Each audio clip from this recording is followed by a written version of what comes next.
policy from an Indian perspective. I think perhaps we'll just start by introducing each of the panelists. They're from different countries and will have an interesting perspective. I own a law firm. We have law firms in the United Kingdom. I'm originally licensed in the UK. We have law firm in the United States, Italy. We have an office in Athens. So we're familiar with many of these programs from the perspective of being a law firm, and we hope to have an interesting conversation. So perhaps we can start at the other end. I'm Mark. Perhaps you can introduce yourself, sir. Hello, good afternoon. My name is Isidore. I am an attorney at law. I am from the Caribbean island of Dominica in the West Indies. We have our firm. It is called Caribbean Commercial and IEP Law Practitioners, a firm of corporate and commercial lawyers in Dominica. We also have an international relations department, which do immigration services, international business, corporate business, and local and offshore banking services as well. This is run under the firm name WhinChester Corporate PowerHouse. We also have office in Dubai. We have office in Nigeria. We also have office for it in Dominica. And we are also immigration authorized agents for a number of Caribbean countries program. I think you heard me just a while ago, so I do not think I have much more introduction, but I can say that it's very nice to be here and to once more interact with you, colleagues, friends, and co-agents. Thank you. All right, next. Good afternoon, everyone. My name is Mohammad Alem. I'm the CEO of Mindtree Real Estate Dubai. We are in real estate for 5 years. We're exclusive partner with Damak, Danube, Azizi, MR in Dubai, and we joined here for the first time. I'm interested, right? I mean, I've been in India for 10 years. Every time I turn around right now, an Indian's talking about residency in Dubai. They weren't 10 years ago, that's for sure.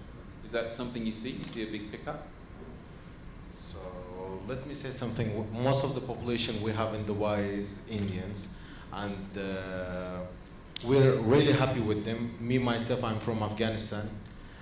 My dad's a banker. We own 2 banks in Afghanistan. And my uncle's also a developer in Dubai. He does developing Azizi developments, and all our background comes with business. Me, myself, I'm just 23 years old. Yes. Okay. Thank you.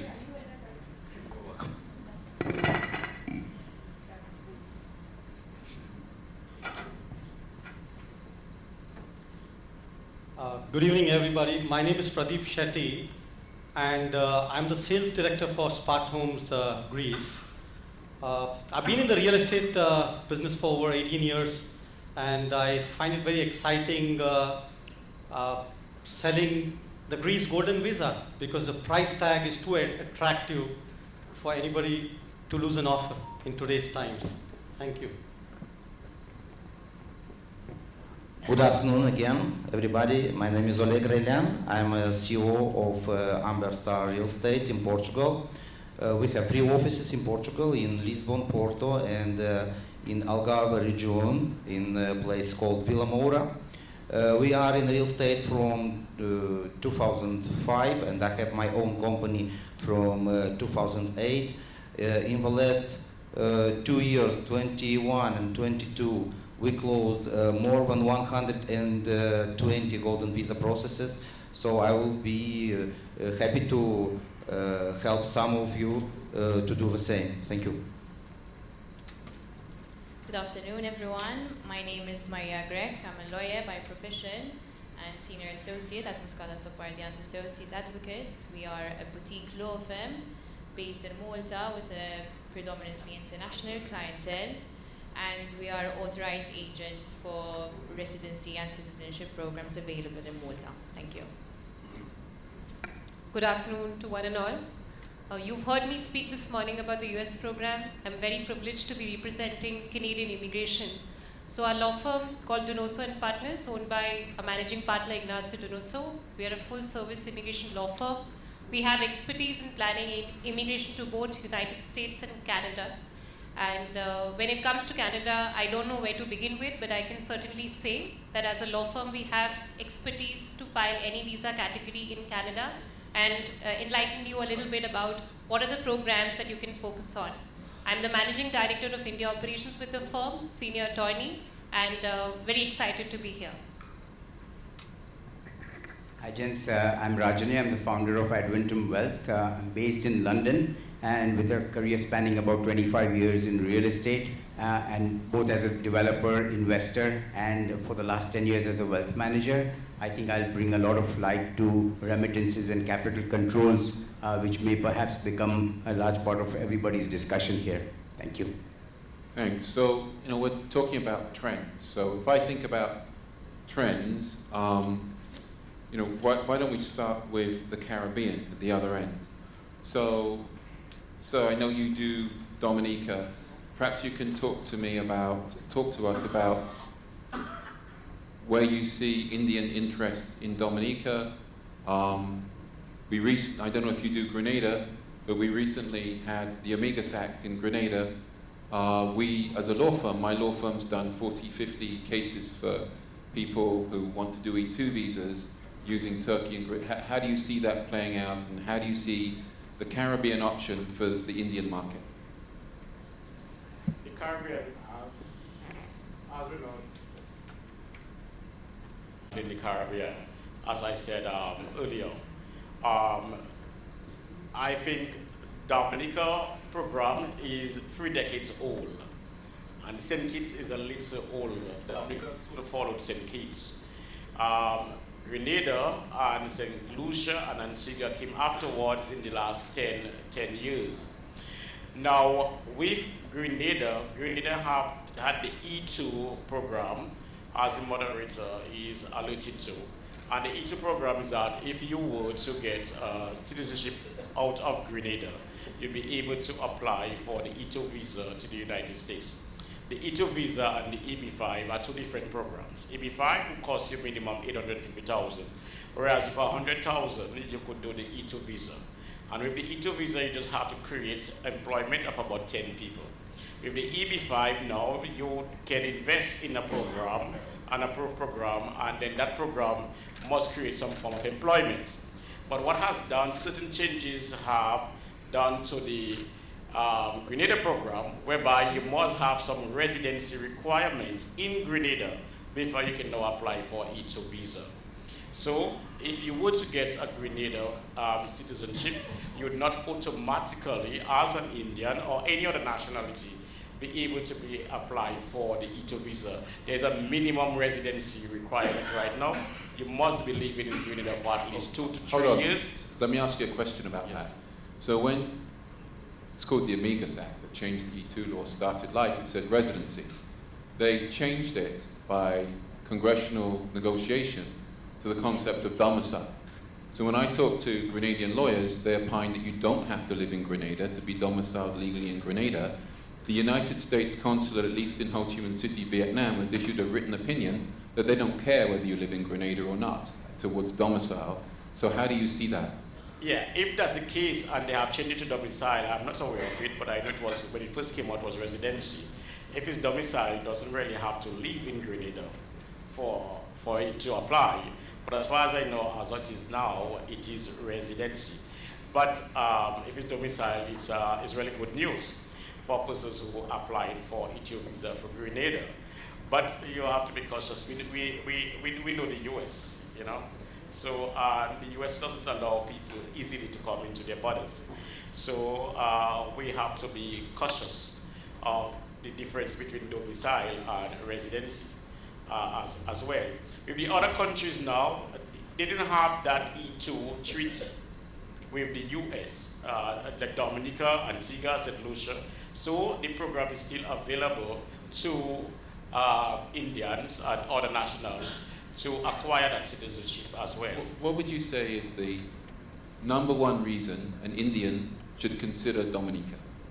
The #1 reason why an Indian should consider Dominica is a very valuable sovereign document.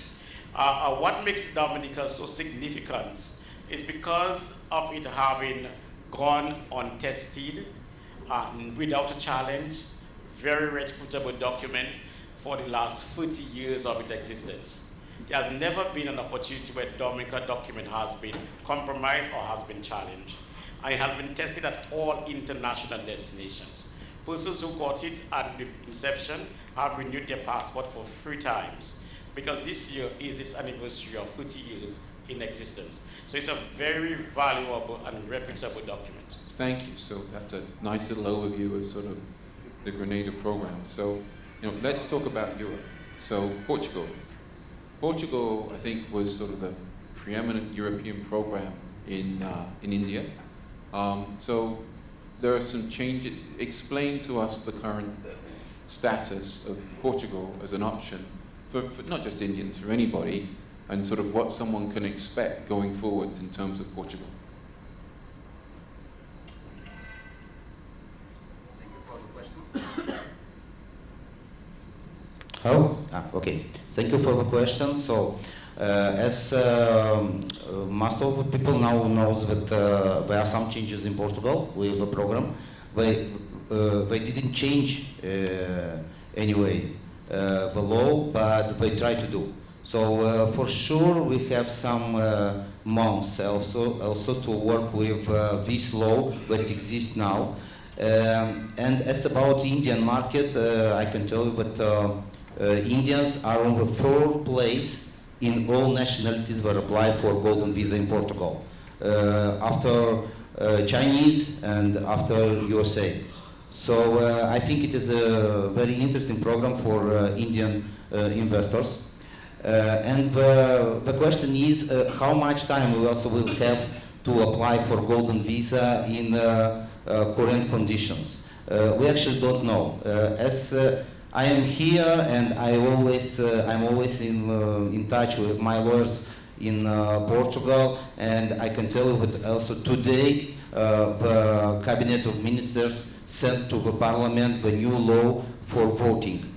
Of course, they will not vote today. They need to discuss it, okay, and maybe they will vote until the end of the month of April. Also, after that, the president. So what will the new law do? Assuming if they pass it, what will it do? How will it affect someone sitting here who's interested in it? Will. If the law will change, it will affect everybody. Actually, not just Indian investors. But to change it, it will not be so easy, because after Parliament will accept it, also the President needs to say yes, and after that the law also go to Constitutional Court to be accepted. And some experts from Constitutional Law already say that will not accept the law as the Cabinet of Ministers was proposed. So if I'm an Indian investor and I'm interested in Portuguese residency right now, what is your advice to me? Do it fast. Do it quickly, because it can change. But for sure we have some months, because even if a new law will be accepted, they will establish a day when the new law will begins to work. So it will not be before final of September or maybe final of the year. But we are politics, we can expect everything, and the politics in Portugal are not different than the politics everywhere, even here.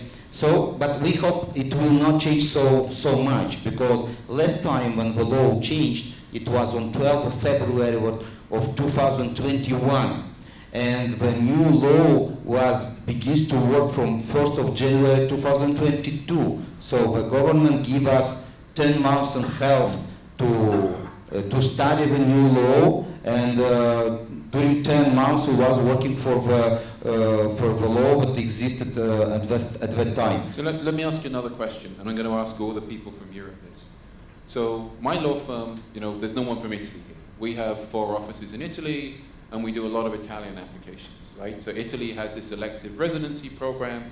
If you have 32,000 euros or more in income, they'll essentially just give you residency. But I know Portugal has similar things, right? Portugal has, I think you have if you establish a business in, so if you see this, my question really is, if you see the residency program go away, the residency by investment, I think Portugal and the other European countries, there are still other options, but a lot of people haven't heard of those other options and don't know they exist. Exactly. But we need to understand what is the big difference between golden visa and the other options of residency. With golden visa, you just need to spend in Portugal 14 days every 2 years. With all over residency, kind of residencies, you need to live there. So you need to spend in Portugal at least in medium 8 months per year. Okay, so for people who decided to live in Portugal, they don't need golden visa. They can apply for another kind of residency, and it will be faster and it will be cheaper. But if golden visa will change, another programs will stay. We have a residency for financial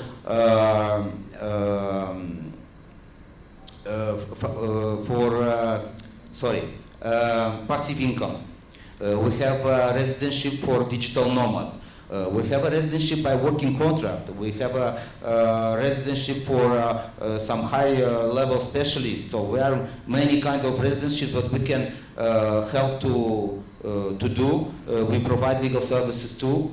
We are not just a real estate company. So with any kind of program, business visa also. But all these kind of visas, with all these kind of visas, you need to live in Portugal. The rule is for 2 years, you cannot be absent from Portugal for 6 months consecutively or 8 months with interruptions. Thank you. So let's go to the other side of Europe, right? Let's fly east and let's hit Greece.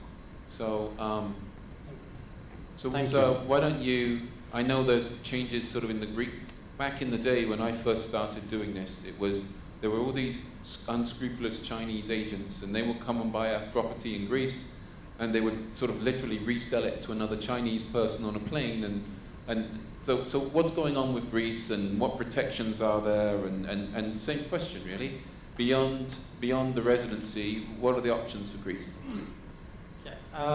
Currently, if you see in Greece, there were a lot of changes happening. In fact, the government announced that the golden visa, in fact, from 1st of January, was supposed to be around 500,000 euros from the 250,000 euros, right? That is, to relate to in the INR, we talk about something like 2.25 crores, changing into 4.5 crores, starting 1st of January. But that has been extended to 31st of July now.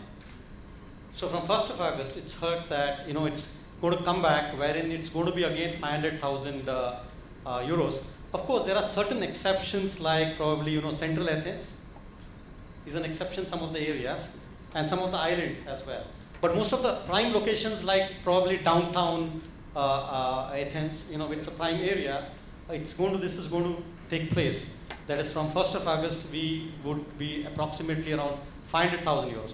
But one advantage, as you said regarding the timelines, which were there, where people were promised and there was a lot of delay which was happening. But now, once you sign the contract, the blue paper, which is actually now the white paper, what we call, that happens, online right now, and the entire process actually can be completed in maximum 2 to 3 months. So I don't want to cause a fight with the man sitting next to you, Sure. but if I'm interested in Europe and I'm deciding between Greece and Portugal, why should I choose Greece? First of all, I would say the price tag is very interesting. It's absolutely an affordable price tag of 250,000 euros. That is, 2.25 crore INR, Indian rupees. First factor. Second thing is, as smart homes, Greece, we are basically marketing Athens. Unlike any island properties, the advantage in Athens, I'll tell you, if you look at worldwide trend, whether it is New York, whether it is London, whether it is Hong Kong, or whether it is, I would say Mumbai, the same works with Athens. Well, Athens is a city again where God has stopped manufacturing land. So when God has stopped manufacturing land, I'm sure there is always going to be a supply and demand, issue, where I think cities I mentioned always will have great capital appreciation in time to come. The rental returns may be nominal, maybe 3 to 4% types, but the capital appreciation is something which is very important, because when you buy a property, even for a golden visa, what is very important is an exit. So when you buy a car, and the moment it walks out of the forecourt, the showroom, it depreciates in value by 20%. It may be a Mercedes or maybe Lamborghini, right? So you should always buy a product which appreciates in value. And when I said, where God stopped manufacturing land in Athens, I think Athens is one of the places one could probably, invest. That's my take. Rather than island properties. Yeah, I'd better give him a chance to come back at you, hadn't I? Why should I choose Portugal over Greece? The question was why the Greek program is better than Portuguese program. I don't know. I can say you why Portuguese program is better than Greek program. And it is very simple. Maybe for Indians it's not so important, but believe me, for other nationalities there is a rule that is very important, and also for some Indians. For example, in Greece, if you apply for golden visa and your objective, your goal is to have a European citizenship, you can apply for citizenship after 7 years. If you live in Greece, okay, you must do 2 exams, for language and history. Believe me, Greece have a very good history. You have a lot to study, okay? In Portugal, you can apply for a citizenship just if you keep for 5 years the residency without living there. Just 14 days every 2 years. And you just need to pass in a test of Portuguese language, A2 level. It is like, it was very easy to me to learn Mumbai Karachi. You need to know some words and you pass the test. If it is difficult for you, just come for 3 months to Portugal.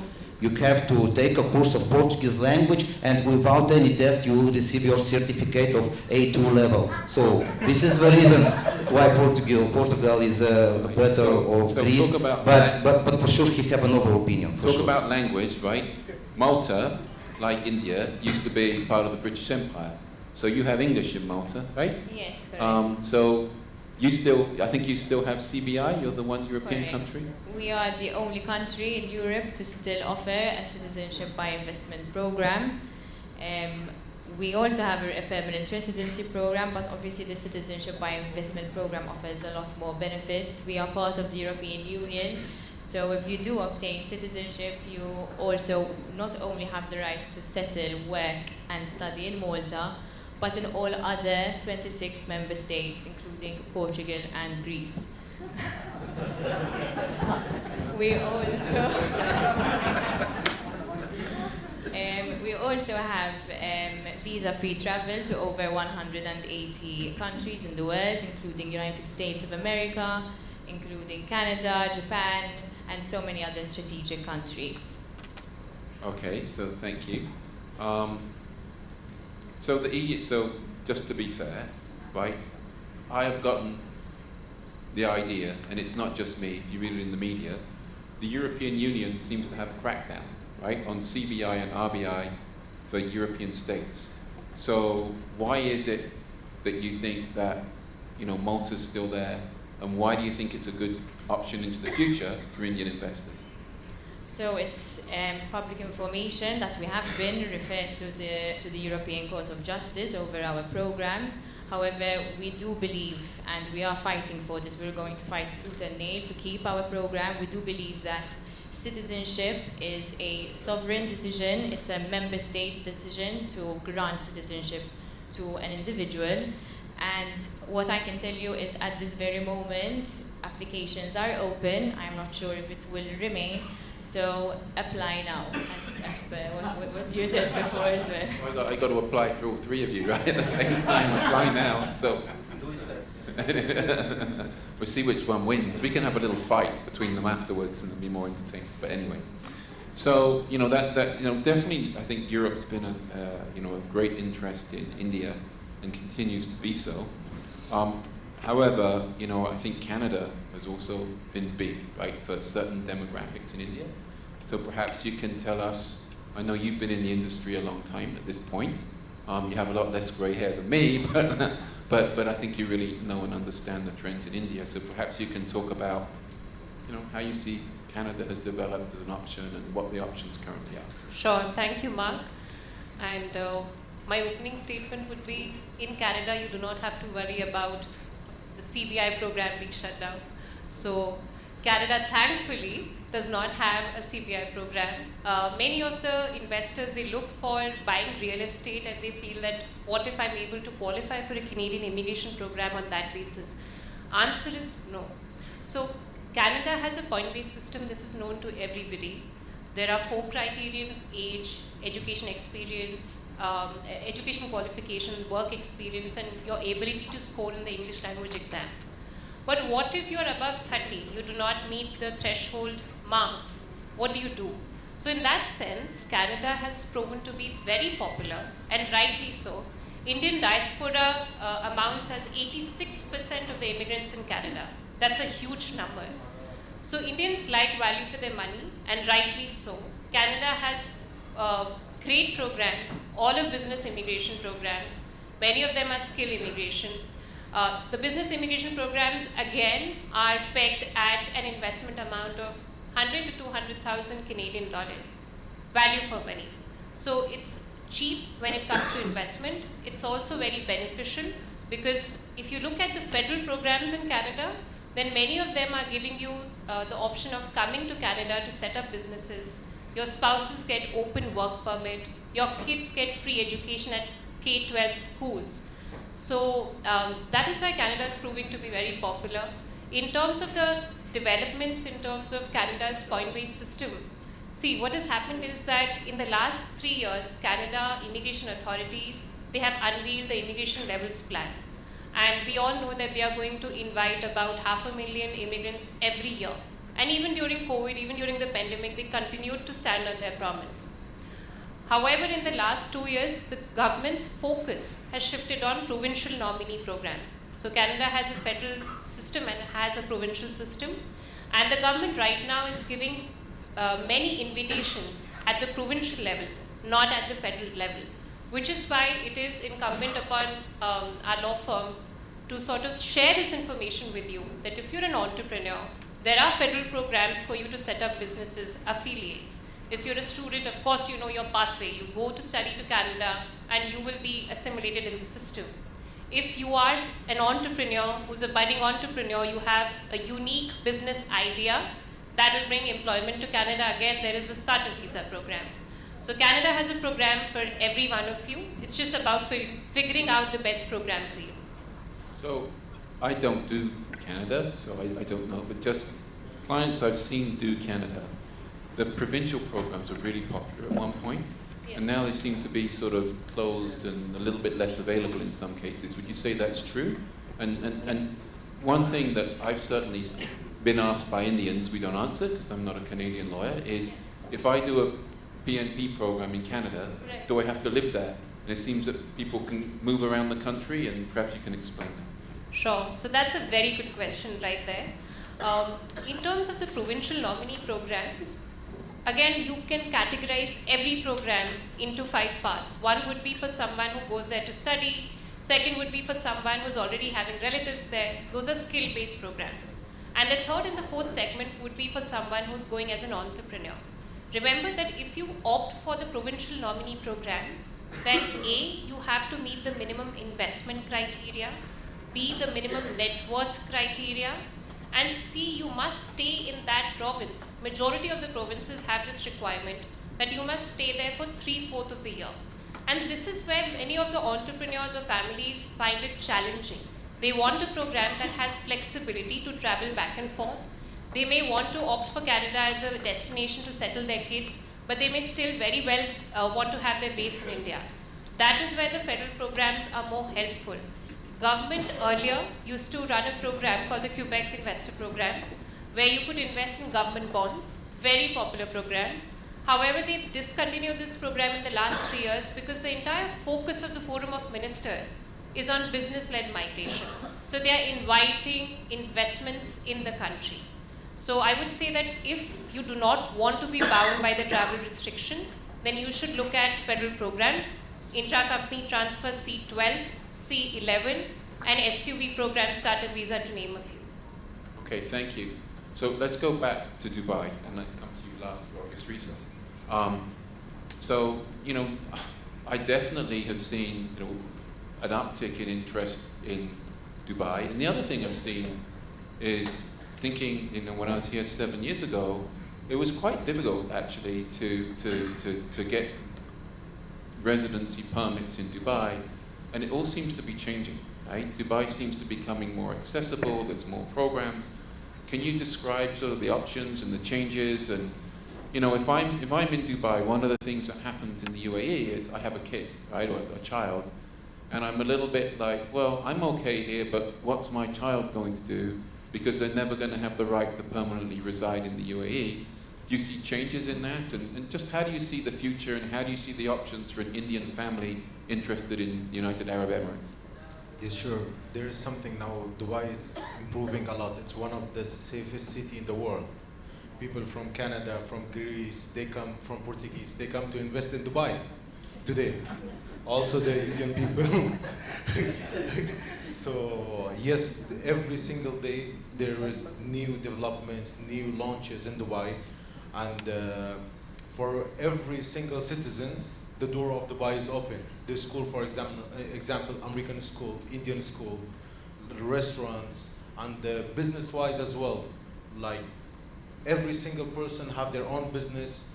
And as you said, for example, if I'm living there and working, what about my child? Dubai has a future for them as well. For example, as I said, I'm a young entrepreneur there. People like me, there's a lot, not only in real estate and all over the businesses. If I open a business in the UAE that's not in a zone, what's the required investment?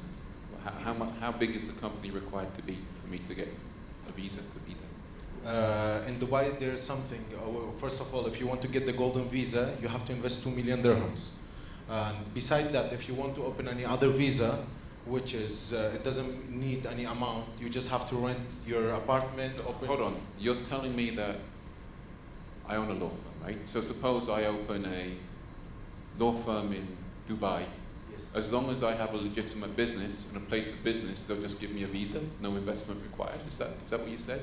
Dubai, I will explain it again. Dubai is a country that if you have the money to open your country and get things done, they're welcoming you. For example, me, how I started my business, I did not have a very big amount. I started my business with just around 200,000 dirhams, and I opened my office, I rented the office, I opened the trade license, and I got 2 years visa at the beginning. And then when you started investing, when your investing is more than 2 million dirhams, you get the golden visa. Same from Europe, the people are coming now to Dubai. Let me ask you a slightly unfair question. You've obviously done this yourself, right? The Dubai program. You have your own business. What would you say is the biggest downside of Dubai, of the UAE, that people should think about? Again, sorry? The biggest downside, the biggest disadvantage of being in the UAE? To be honest, I don't see any disadvantage. The only disadvantage, the weather is like in summer a little bit. The weather in the summer. Yeah, I don't see any That's other pretty disadvantage, good. to be honest with you. And dust storms, right? I've been in Dubai and seen a dust storm. It doesn't happen here. That's the only thing. Business-wise, everyone is happy. Living lifestyle, we are happy. Schools, future for the children, Okay. and people really is starting investing a very huge amount of money there now. So of everybody on stage, actually, Dubai seems to be making it the easiest for a businessman to go to Dubai and be there right now. Is that fair? Yes. Anyone on the panel disagree? Please do. It's much more interesting to have a fight than everyone. Okay. So if I'm going to do these programs, I'm going to have to move money out of India, right? Now this is incredibly complicated. My law firm, we have a particular way we do this to the US. But if you're truly going to be compliant with the Foreign Exchange Management Act, it's actually really complicated. And it's not easy, and you need proper advice. So this gentleman is equipped to give you that proper advice. So with all of this money coming out of India, what are your top tips, and what should people do? Very interesting, Mark, actually. Just while no one's disagreed with Dubai being the easiest place to move, Dubai, in my sense of advice, would be the stepping stone that I would use. And there are 2-3 reasons for this. India, we of course have capital controls, and we have our liberalized remittance scheme that we would typically exploit to move money out of the country, and then choose the program that we would like to participate in. Now there are 2-3 changes since August, Mark. These are very important. there is a criteria that if you move money into your overseas account, which you of course legally can do, if that amount is unutilized for a period of 6 months, the new FEMA Act now mandates that you bring the money back to India. Now, there are several challenges here. Of course, you can put it in a term deposit and say that it is in a deposit and extend the longevity of that overseas remittance amount. But a lot of the programs, that exceed our 250,000 US dollar equivalent, create separate sets of challenges. As a tax resident in India, I'm just making a very simple example. If we need 500,000 euros, to participate in one of the programs here, they might. I'm just taking Portugal as an example. I'm not trying to be literal here, but if there's any country that requires a greater than $250,000 participation, and if they mandate that the monies have to come from one single applicant, there is a very obviously we are hitting a hurdle here, because maybe a husband will remit his 250, a wife will remit 250. That wife or husband cannot lend their overseas packet to the spouse, because from a FEMA perspective, each remitter is a separate tax individual, and you cannot lend and borrow in dollars. So this is where I sort of, would use Dubai. Of course, if you land up being in Dubai and you're happy, you don't need to progress to Europe, but that's not my forte or a decision to make. But by taking a residency in Dubai, which is very, very easily achievable by a single applicant, you are opening up capital controls for yourself. Given that that residency may grant a residency to your dependents, which is your wife and children, two things happen. One, you can lend and borrow to each other because you both are now non-resident from a FEMA perspective. Two, your remittance limit from India also expands to $1 million instead of being capped to $250,000, giving you a lot of maneuverability to buy the citizenship, which may be more expensive, or participate in residency programs that require more than $250,000 in a single go to be able to participate. One small word of caution, I'm sure everyone's aware. From July 1 this year, there is a 20% TCS that will be applicable on all remittances that are not healthcare or education related. So I would also like to use this as one more excuse to say, apply now. So what Mr. Ravasia shared with us is quite significant. When we are planning immigration to any country, we always recommend that you should go through the local laws in your country of residence. So RBI has published a circular which is on Foreign Exchange Management Act. Again, the amendments have echoed the same sentiments. It states that a resident Indian cannot remit to another resident Indian funds in foreign currency abroad. So while you can establish foreign currency accounts, but you have to be very careful when one resident Indian is lending money to another, which is what Sir said, absolutely bang on correct. And in addition to that, whenever you are making a real estate investment or a business investment, please work with your chartered accountants, your CPAs, who will prepare certain forms that are to be submitted to authorized dealers, which are your banks, and also a copy of the form should go to the authority who is receiving the funds. So if you're doing compliance at your end, you do not have to worry about violating the laws. So I'll add to that. If you go back about 7 years, where I used to be in India sitting on panels like this, truthfully, I used to be the one saying, if you're taking your money out of India for EB5, make sure it's FEMA compliant. And the other American lawyers would laugh at me at that point and say, oh, you're so silly.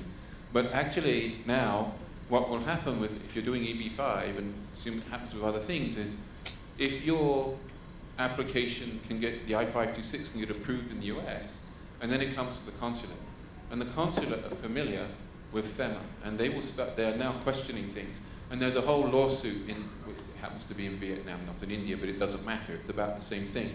It's about the USCIS questioning the way in which you took money out of the country.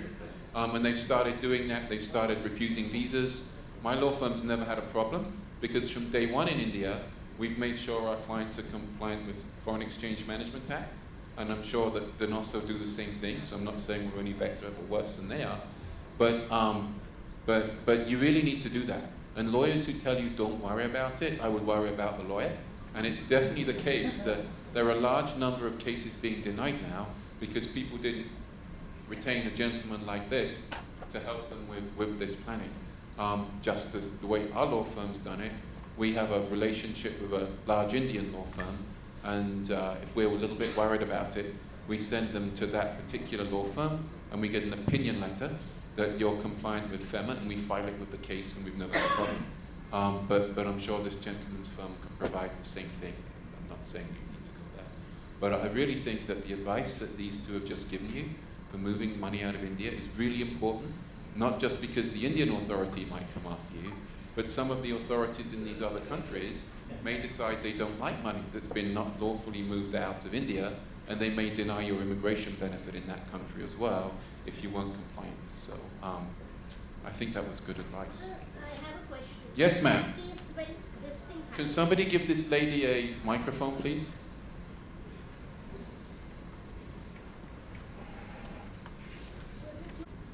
when the money is stuck like this, how would you refund it? Will the citizenship go When ahead? you say the money's stuck like this, what do you mean? Sorry. I mean, under FEMA guidelines, how will you procure the payment, entire payment?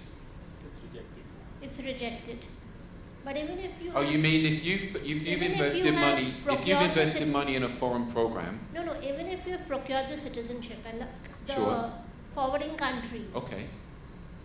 comes to know that you have procured without, so will it refund it?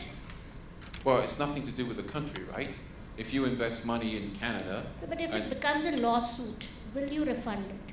well, it's not. If you say the channel is not proper and we are stuck up, So I'm saying so now, you will refuse it at that moment? certainly the United States may refuse your visa. I'll let the other experts from the different countries talk to you as to what the likelihood is with that country, but there's a realistic chance that the United States would now refuse your visa. I think your question is, if that happens, would my money be refunded? Yes. Right. Well, here's the answer.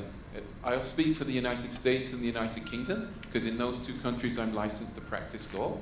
And the answer would be, it would depend on the contract that you signed up for. So if you invest in an option, an immigration, then you want to make sure that your lawyer, or you read that contract, and there'll probably be a clause in there that says something like, if my immigration benefit is denied, this is what happens to my money. So it's not an issue for the regulator. I think, ma'am, you're confusing. It's not an issue, it's not a problem of the United States government or the Canadian government or the Greek government, not their problem, right? The problem is you, because you moved the money, and then if you want your money back, you would need to properly review the contract that you signed. Does anyone have anything to add to this question? Thank you. Portugal guy, Mr.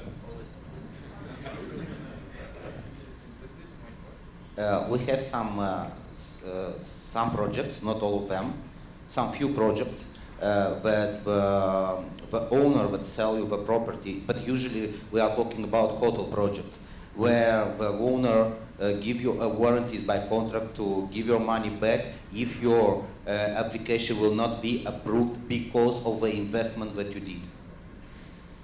Let me ask you a question though, and this, you sound like a victim, but you're not. It's a question for anything, right? If I was a lawyer and I had a client, my follow-up question to that would be, what happens if you don't have the money? You can have an agreement that says you have to pay me back. What if you've spent it on AstroTurf for your development? I can tell you it on microphone because it's not so nice. But you know, when anybody do any investment, I think in any country, must to analyze what he's signing. Okay, must to see who will be the lawyer that will represent these people. Because of course we can have something writing in the contract, but the company that sells the property cannot be ready to give the money back. Okay, so we have one project in Portugal, for example, that the construction must to begins 1 year ago, and they are on the same study. So the own decision that the clients that invest in the project can take, it is go to the court. Okay, fair enough. No any other solution. My point I'll let this gentleman out, but my point is just this. If I'm an investor and there's a nice clause like that that says I'll get my money back, you want to ask the follow-up question of how you're going to be able to do it. This gentleman just answered it, right? But ask the question. I think when you're discussing the risks of not getting a visa at the end of the tunnel, after the cumbersome process, I think the point I was really trying to make, and I think it's really valid from 2017 when common reporting standards have been established, in light of FATCA being established by the US. Your biggest risk as an Indian resident tax resident is going to be what India will do to you, because having a visa and having the opportunity to leave is one, but if there is any sort of undisclosed sums of money that are that surface on the other side for some program participation that do not have a clean source of wealth, source of funds, linkage to how those funds were yours that you remitted or delivered to begin with, you're exposing yourself to implications under the Black Money Act, where there is an undisclosed sum of money that surfaced overseas, which has very severe implications of actually being a jail term in India. So I don't think that the start with anything that is not clean is an option, whether or not you get a visa overseas. So I think the advice is just do it properly and sleep at night, right? If you do it properly, if you get the proper advice, you can sleep at night and you don't have to worry. True? Anyone else want to add anything on this point? Good. All right. Other questions? There was a great question there. Are there another question? There's a question over here. Does someone have a microphone for this gentleman?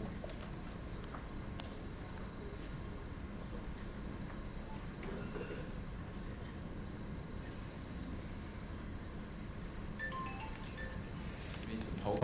My name is Jay. To you, I had a question to the financial expert over here. For example, if I'm investing, if I'm investing in an XYZ country and I already have investments in India, in different properties, if I sell that property and if I'm buying a property of the same value abroad, can you please tell in simpler terms what all things do I have to be compliant of? Like, if I want to suppose the amount is 1 CR and if I'm moving 1 CR from A to B, how much percentage of taxes, what all can you tell me in simple terms do I have to be compliant with? Thank you. It's not a fair market. Financially dumb, absolutely. No, that's fine. I'm just making a joke. So two things. Again, I'm drawing cordially to taking advantage of your question for everyone. When you remit money from India, it cannot be borrowed capital. It has to be your own money. Yeah. Now, of course, within a family, it could be a father gifting it to you, and the document that you will attach is the gift deed, which is fine. Now, the question that you asked me is, if you sold your property in India, it will be subject first to any capital gains tax that will be applicable in India, and which you will pay, and there is obviously a mechanism that is very domestic to pay capital gains tax at the end of the year from any gains subject to indexation that may have arisen. The net proceeds of that you could move subject to remittance limits, which are $250,000 per person, and move it outside and again invest in property of your choice within that LRS. So if it's 2 people, it's 250 each? Yes, so when it's 2 people, it's 250 each, which you can exchange with each other, assuming they're relatives or spouses in India. Yeah, in India. When you remit money from 2 accounts overseas, you have to ensure that both names appear on title, because otherwise the person who's not on title would appear as if he has lent money or dollars to you overseas, which is not allowed. Yeah. But parents asking money to their son. Yeah. Is that fine? Absolutely fine, because that is a gift. Both of them. Yes, absolutely fine. Absolutely fine. You can do that domestically. You can do that overseas, where your children are, let's say, studying already. You could gift money to them, and they can then buy just in their names and not yours. In Indian terms, you are seeing the gift. There's no gift tax. It's a 56 Income Tax Act, except legal ascendants, descendants on both sides. When you are remitting outside, again, it's either gift or maintenance. Yes. No cap on gift tax. It could be any amount. Between first degree relatives. Yeah.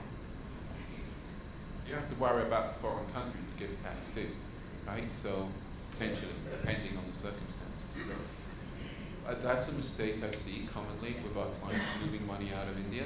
Either they hire a foreign tax expert and they avoid the Indian issues, which can be a huge headache, or they have an Indian who, no offense intended, an accountant who claims to be an expert in international transactions, and in my experience, 90% of Indian accountants are not. Some of them truly are, and they truly know what they're doing, but don't necessarily, unfortunately, believe a CA just because he says he's an expert in international transactions, because 9 out of 10 are not. Is that fair? By the way, we'll talk afterwards, but we've typically used multiple people moving money to a unified trust. We spoke with the director of the RBI about 7 years ago, and he asked internally, and he said formally the RBI didn't have any objection to that, but that's a different layer of complication. Anyway, more questions. That was a great question. Thank you very much. Behind the pillar, I cannot see. Yeah, so I'm sorry. the question is coming from Yeah, the pillar. question. Okay. Now it's an additional question which Jay raised. If I sell my property here in India. So do you mind speaking into the microphone? Oh, I'm sorry. Okay. If I sell my property in Mumbai, and as you said rightly that you have to pay capital gains tax there. Apart from that, I think from 1st June we are supposed to pay 20% of the amount as per the new tax regime. So there are 3 parts here. One is how did you raise the money? It doesn't matter whether you raised it by selling your property, or you had some savings, or you sold mutual funds, or you already had the money in any case. There is a tax implication, which is a tax credit at source of 20%, just to ensure that no matter what or where this money came from, it is to ensure that the monies that are being remitted are already taxed. And it's just a filter to ensure that no monies that have not been subject to tax are remitted away and the person disappears, and that tax liability remains open-ended in India. So which means that if I pay capital gains tax, I'm not liable to pay 20% more? No. So that's what I'm saying. Your capital gains tax is a tax you're paying on the gains you made on the property. That's Full right. stop. Full stop. Now the next sentence. Now you're taking a decision to use that liquidity to remit. Correct. There is a tax applicable, which is the TCS, on remittance. Now please be careful. It is not a tax. It is not a cost. They are collecting tax credit at source, which you can, if it's determined that you paid capital gains like you have, then the TCS will be refunded to you in entirety. Oh, is it? Yeah, it is. It is not a cost. It is not a So it's cost. not a double tax, right? How fast does, if I'm owed the credit, how fast can I get it back? Depending on the time of the year that you made the remittance, you will be filing a return which is a certain date in the tax year, right? I mean, December 31st or October 31st, depending on what's the entity we are talking about.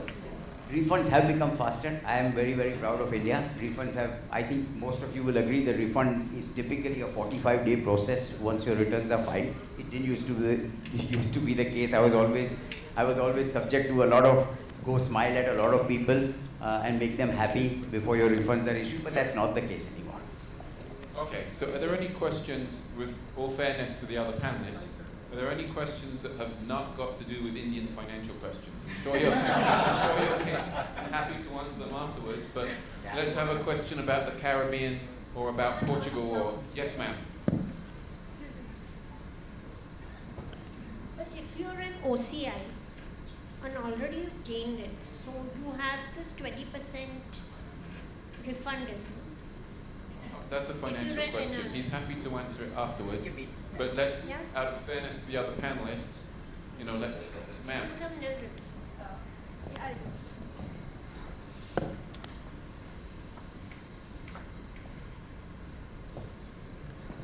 Good evening, everyone. My name is Anuradha. My question is twofold. Question about part one of the question is, Indians, we are holding Indian passports. We have residency of different countries. What happens to our residency here? Because we have assets here. Now let's say I am holding my residency here and I'm willing to migrate, that is leave the Indian residency and move to another residency, whether it's America, UK or whatever. Now I'm sending my child for education for which I've taken a loan as a mortgage on the assets that I have here. Once I've lived there for 3-6 months, I want to go into EB5. Can I? If yes, what is the process and do I lose my residency? Because I'm still owning a property in India and I'm a taxpayer in India. So how do I go about it? That holds for all the countries. Can I? And how do I do it? Sure. So I'll try to answer your question. First of all, obtaining a passport of a foreign country is different than residency. So if you go for Canadian, Portugal, Greece program or Dubai, when you get foreign residency, what basically will happen is that you will be spending substantial time outside India and you will be categorized as non-resident Indian, right? Whereas you will still hold your Indian passport. So you can still hold assets here, you can do business transactions and what have you. And the second part of your question, I'm just trying to understand, correct me if I'm wrong. You said that you will take residency of another country and then you will do EB5? No, I'm sending my child abroad for further studies. Right. Which is going to be expensive. Right. So I have my assets as collateral to fund the child's education. I see. And once I'm there, I realize, okay, I think it's time I move. So now I need to get into an EB5. So what is the process? Because I will have to liquidate and transfer the money to go ahead and do the needful, whichever residency or whichever visa or whatever. Right, right. So then what happens? Because I'm already into a legal obligation. Yeah. So you're still a citizen of India. Yes. Right. And I'm a taxpayer as a regular resident. Right, right. And EB5 basically categorizes an applicant based on country of birth. So you take residency, passport of any country, what you need to ensure is that the area of chargeability is determined by country of birth. And certainly you can mortgage assets here, take an education loan and fund your kids' education abroad. And subsequently when you fund EB5, let's say you're funding EB5 for your child, he's the principal or she's the principal applicant. So you need to ensure that the applicant comes up with $800,000, which are lawfully sourced, legally traceable funds. They can again comprise from variety of sources, including certain gifts you're making, but it cannot be loaned from India. That is one big red flag.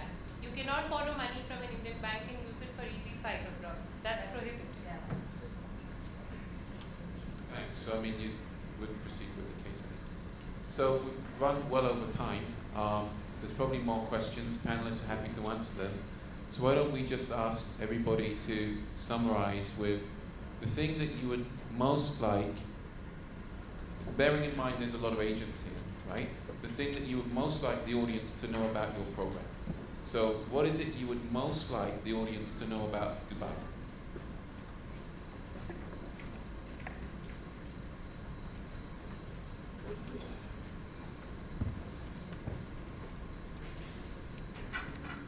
As I said before again, Dubai is one of the safest cities. They will feel like it's their own home, like I'm feeling. People from all around the world, they're coming there for investing. So I'm telling them as well to come. And the ROI in Dubai is very good, 8 to 10%. And yes, Dubai is not giving a citizenship, but they're giving a residence visa, which starts from 2 years to 10 years. And there's a good future ahead for you, for your family, for your children. And the education is also, I think, one of the best educations right now around the world in Dubai. Greece. Well, I would like to put a point here. For all those people, basically, who had, during COVID times, who had business interests in Europe and wanted free access to Europe, were all stuck. I think the best thing to do is to still kind of retain your Indian passport, take a permanent residency of Greece, which is at a price tag of 2.25 INR or 250,000 euros, where you get free access to the entire Schengen 26 countries plus. You know, that is very interesting, where you don't have to kind of bother and plan your travel, because just a tourist visa to Greece probably in today's time would take something like 5 weeks. So if you have a permanent residence, you don't really need to worry. So all the people who are in business, the perfect destination for them to do business with leisure. Thank you. Actually, Portuguese and Greek programs are most of them are the same, so they have a lot of points that are in common. But for Portuguese program, we can divide your interest in two parts. If you want permanent residency in Europe, you can apply for a Portuguese program. If you want citizenship in European Union, you can apply for a Portuguese program. So apart from the citizenship by investment program, we also have various other residency programs. We have nomad residency programs, we have tax-based programs. We are an English-speaking country. English is our official language, so there are no language requirements whatsoever for the citizenship or the residency program.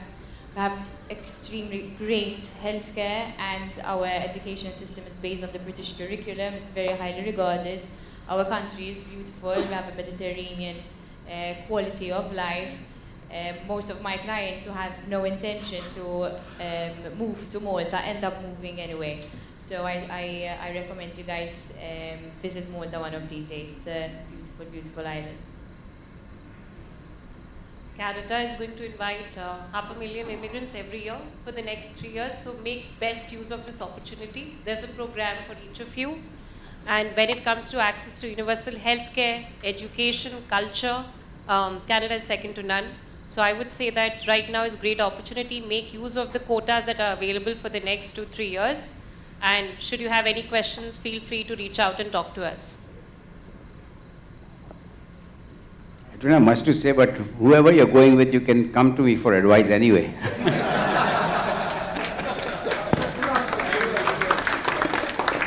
All right, so thank you to all the panelists. We're here. I have two of my lawyers here if you want to talk to my firm. We do lots of countries. So, all right, thank you very much. Have a good afternoon. Bye.